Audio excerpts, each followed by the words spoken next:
พอกันคือเก่าคือเดิมพี่น้องเนาะก่อนไปรับไปส่งคลิปพี่น้องกับทักทายสบายดีสบายดีสวัสดีพ่อแม่พี่น้องกันเบิดทุกคนเป็นหอยเนาะว่าจะเป็นพี่น้องฝั่งไทยฝั่งลาวหรือว่าทางต่างประเทศพี่น้องเนาะก็ยินดีต้อนรับเขาสู่ช่องของวันนี้มานาอีกแล้วพี่น้องเส้นเก่าเส้นเคยพี่น้องเส้นเก่าเส้นเดิมเนาะวันนั้นก็ให้นางให้ตาไปพี่น้องเนาะหลายมื้อหลายวันพี่น้องเนื่องจากที่ว่าค่อยได้ถ่ายคลิปลงพี่น้องวันนี้มาเนี่ยก็หยุด5 โมงพี่น้องก็เลยมาถ่ายคลิปลงพี่น้องก็ตอนนี้ก็ยังบ่ได้กินข้าวพี่น้องเลยเนาะเป็นจังไดเด้แม่ๆสิสุขสุขคนอยู่ดีมีแรงกันเบิดสุขคนบ่พี่น้องอยากจะบุญทุกฐานเนาะวันนี้เลิกงานมาครับไปตัดผมพี่น้องหลังจากที่มาตัดผมอาบน้ำมันยังเร็วยังมาทันได้กินข้าวพี่น้องตอนนี้ว่าสิเฮ็ดกินพี่น้องวันนี้สิเฮ็ดเมนูสัวไก่พี่น้องนี่ทางแฟนได้ซื้อมาพี่น้องแต่ตลาดผักก็เจ้าซื้อมาแต่ตลาดพี่น้องเนาะเดี๋ยวต้มมาสิชั่วพี่น้องต้มไก่พี่น้องว่าสิชั่วพี่น้องต้มไว้เครื่องปอกเครื่องปรุง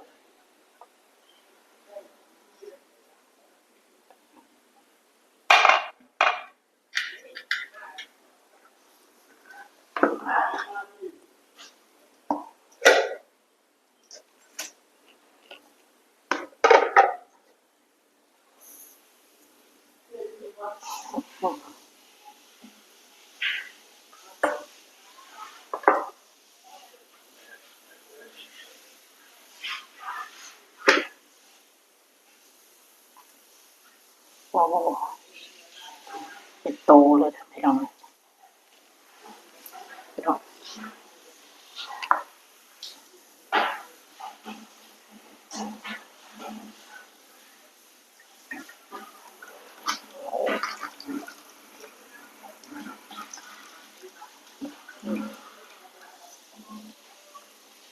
พี่น้องเป็นโตเลยเนาะ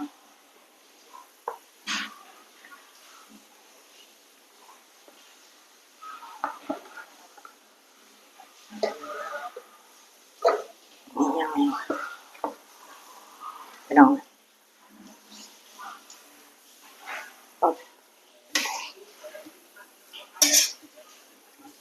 โอ้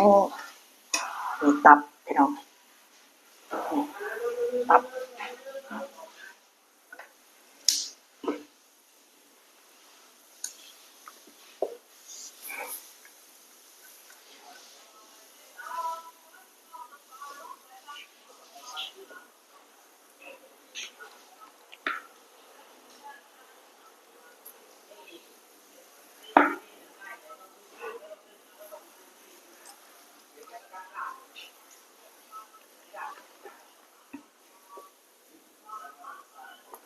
พี่น้องสิเป็นสิ้นเป็นชิ้นเป็นทีเรียบร้อยพี่น้องนี่ก็จะเป็นเครื่องผักพี่น้องผักแพรวโอ้อะเลิศผักเนี่ยพี่น้องวันนั้นค่ะหอมเอาลงมาให้นะพี่น้องนี่ก็ผักแพรวพี่น้องหอมเปรี้ยประมาณนี้พี่น้องมันจะมาซอยใส่พี่น้อง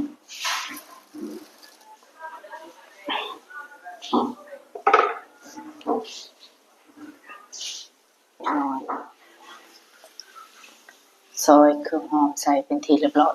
พี่น้องเครื่องหอมสิประมาณนี้พี่น้องหน้าตาพี่น้องตัดภาพมาวันนี้เป็นขั้นตอนสุดท้ายเนาะนี่ก็ใส่น้ ต้มเนี่ยพี่น้องทางสาวน้ำเป็นเห็ดต้มไก่สวัสดพี่น้องให้สาวน้ำเป็นเห็ดน้องหน้าตาคนเห็ดกิน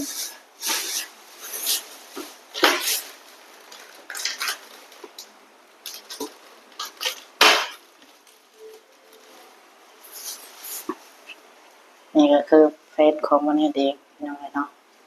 เป็นเห็ดกินใส่ร้ายเผ็ด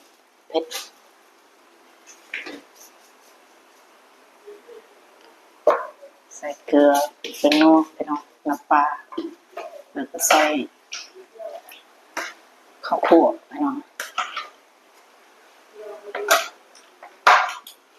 นี่พี่น้องพี่น้องทำน้ำครับวันนี้พี่น้องไปแล้ว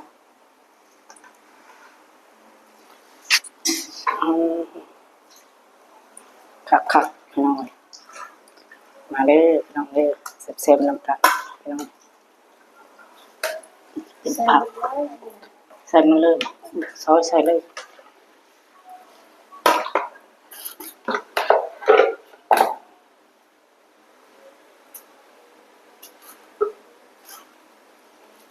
ใส่ให้มันหอมพี่น้องโอ้นี่แหละซีมือสาวน้ำกันก่อนพี่น้องมาสิเซฟจำได้พี่น้องเลยเนาะ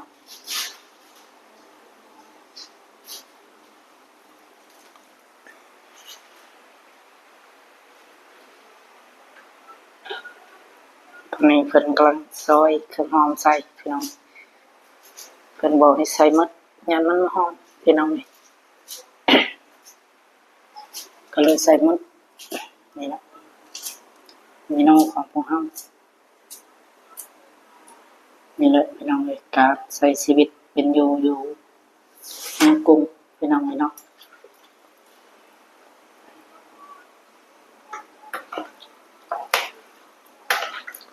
นี่พี่น้องหน้าตาใส่แล้วข้าวคั่วเยี่ยม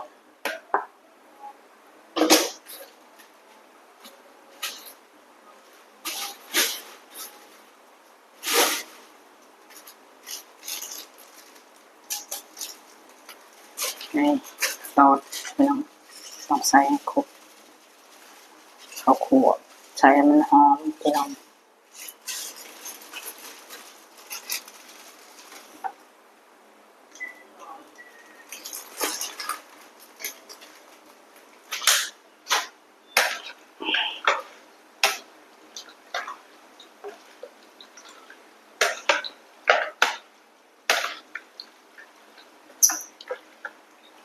ซิมรสใส่แล้วน้ำปลาเอาชิมบ้างไปซิม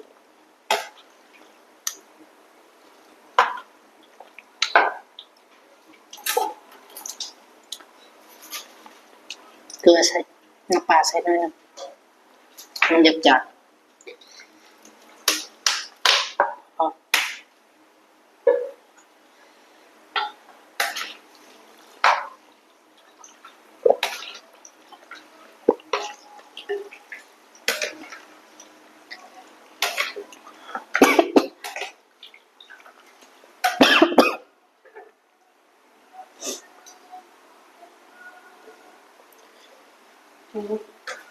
พอดีป่ะ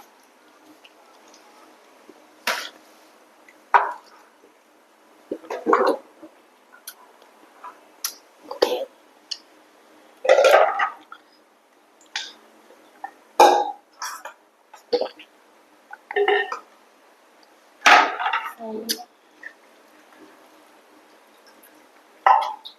โอเคพี่น้องเลยตอนนี้ก็เฮ็ดเป็นทีเรียบร้อยแล้วพี่น้องกับพร้อมกินแล้วพี่น้องนี่แหละพี่น้องข้าวเหนียวซื้อมา50 บาทพี่น้องกินหลาย2 คนมื้อเอาไว้กินมื้อพี่น้องเพราะว่าซื้อไว้เพื่อมื้ออื่นแน่เนาะมาเด้อปลาลุงสุคนพี่น้องทางสาวน้ำเพิ่นบ่เข้ากล้องนะเพิ่นอายพี่น้อง ขอเปิดเนี่ยเพจมันติดลิขสิทธิ์มาว่าพี่น้องนะนี่พี่น้องพร้อมกินแล้วพี่น้องสัวไก่มาแซ่บๆน้ำกันเด้อปลาลูกปลาสิตั้งใส่โต๊ะกับบุ้งเราตั้งพี่น้อง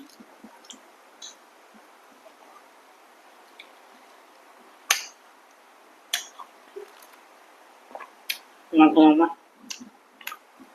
คำเยอะขึ้นมาพี่น้อง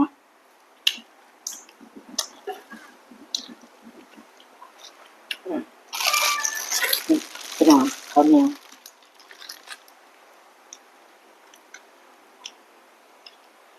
ยำมันบอกอ่ะรู้สึกอยู่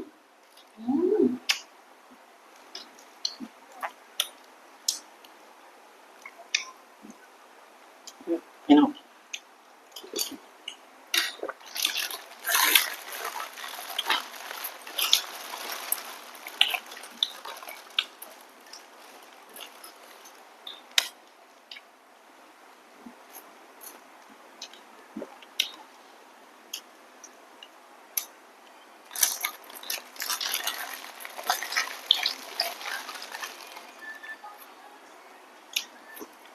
มาเด้อปลาลูกทุกคนพี่น้อง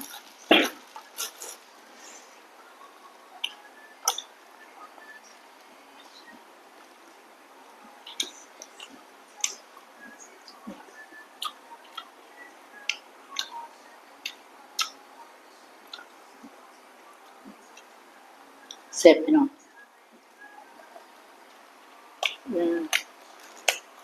ชิมสาวน้ำก็พี่น้องแซ่บ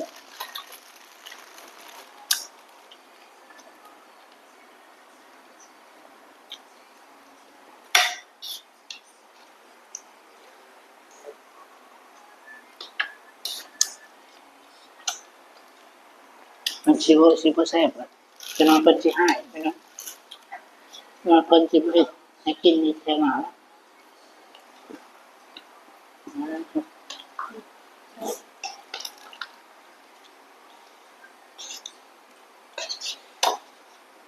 พี่น้อง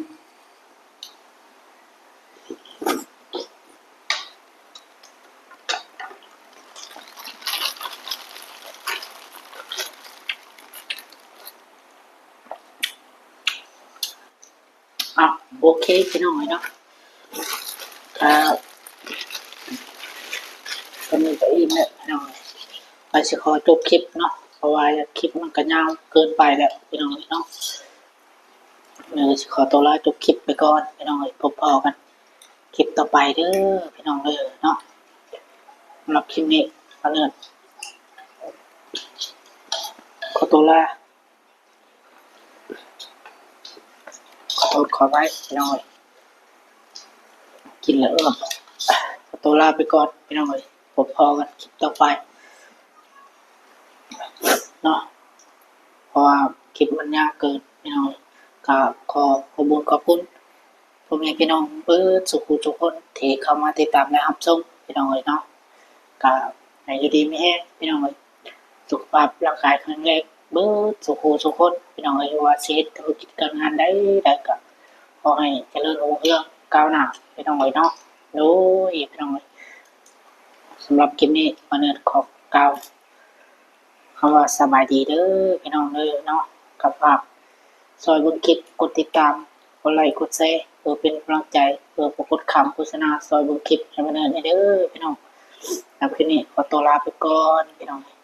พี่น้องบ๊ายบายพี่น้องเนาะ